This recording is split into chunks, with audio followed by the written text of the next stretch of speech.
a lot of people will say they don't trust corporations. And like, Mm-hmm. well, corporations become corrupt over time because look at the power dynamics. People just want more power and they'll just grow and they'll just take more power and they're fundamentally corrupt. Yeah. And then they think government or the media are immune to the same problem, but they're just different types of corporations. I've had this exact conversation with some of my family too. It's like, I need you for a second just to think of, envision the government as a giant company. And then you're getting close to, you're getting to it like 0.1% of how corrupt it is. Imagine the government as Walmart corporate head office, like it's, yeah, we've talked about this before. This is not my idea. This is Jordan Peterson's statement basically about how we've been in Canada. We've been we've been spoiled for a number of years with a relatively, a high trust media that has been born primarily out of the good faith kind of compromising that is necessary in a country that had spent a significant portion of the 60s and 70s trying to keep the country together with Quebec separatism, right? I think that was 60s and 70s is when it was really quite contentious. And since then, that sort of built, through various factors, built a media apparatus that was relatively forthright in its reporting. And it was, it was considered, that was sort of a cornerstone of Canadiana. We have we're a reasonable people. We get along generally, and we try and see the best in our neighbor, and we try to, things like that. That's how we develop a reputation across the world of being, we're the polite Canadians, right? But that's long gone. That hasn't been the case in a long time. If anything, you have two things that are either happening. You have suicidal empathy, where you have being too nice to a point that you're letting terrible things happen and people don't have the backbone to stand up. Mm-hmm. Or you have just targeted hate towards certain groups. So with our DEI environment in Canada is very much woke in that respect. There's hatred towards men. Anybody who's kind of white, that umbrella is widening because they need more people to hate. So, Mike, you may be too white. You're too much of a man, and you're too white, and you're too straight. Therefore, you are an oppressor in three dynamics. I have heard actually that gay men are actually no longer even considered oppressed. Like they don't count anymore. They don't get the any sort of oppression points for that.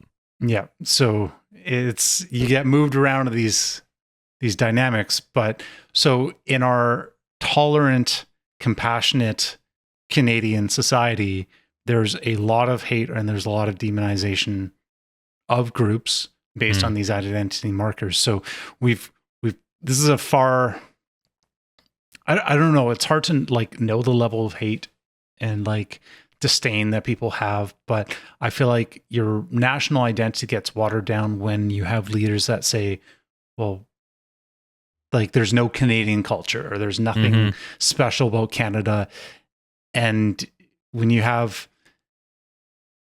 replacing your population, we're on track to double it. That number may vary, but it also depends on the exact number of immigrants versus permanent residents versus students versus how many get in that way.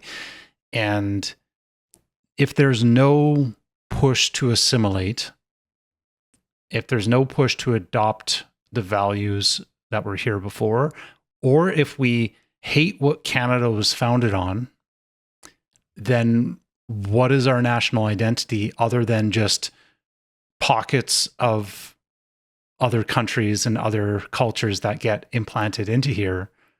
So we're not setting ourselves up to have any unified identity. And I think there are certain political ideologies that, well, they find that's a advantage. The lack of unity is an advantage. And I feel like, well, if anything, they're unifying by creating an us versus them, almost like a well, if you're looking at the oppression dynamics, you just blame it on the oppressors, and that's whoever fits conveniently. Well, if a prior person was prior elected official 100 years ago, they're a colonizer, so we can throw down their statue. We don't have to respect anything they stood for. Therefore, their values get watered down. Or if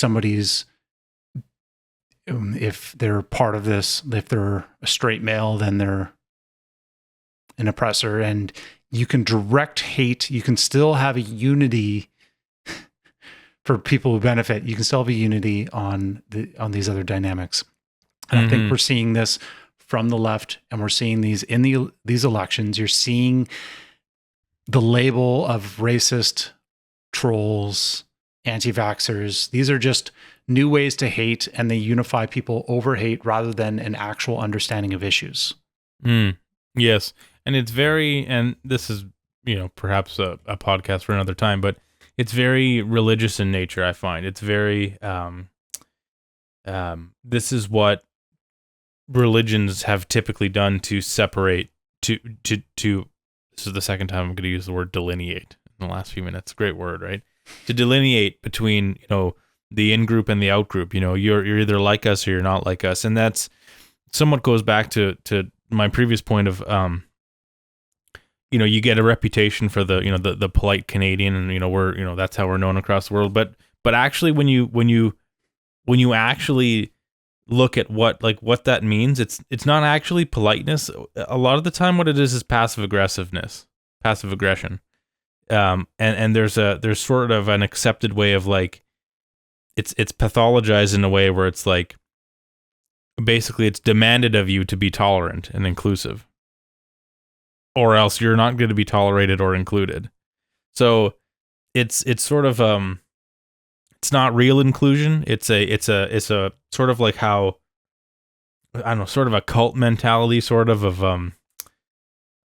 I gotta form my idea a little bit better before I say this. But it's an identity without a basis. It's defined by what it's against more than what it represents. Do you know what I'm saying?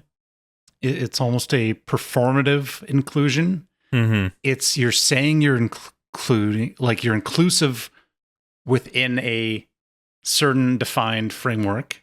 Yeah. And if somebody doesn't fit that framework, they're excluded because they're not inclusive enough. That's right. Yeah. It's sort of it's self-limiting like that, and it's very it's typically what it boils down to is exactly the things that you were mentioning. Race, sexuality, gender identity. These are what the actual inclusiveness, quote unquote, that they want is people who their most obvious physical attributes are varied, but the things that they believe are in lockstep. They just want people who look different to believe and talk about and say and preach the same thing. So that's not the type of diversity, I don't think, that is robust in the long term. It's just it's exactly like you said. It's performative. It's, hey, look at this group of diverse people. We all believe and think exactly the same, but boy, do we look different.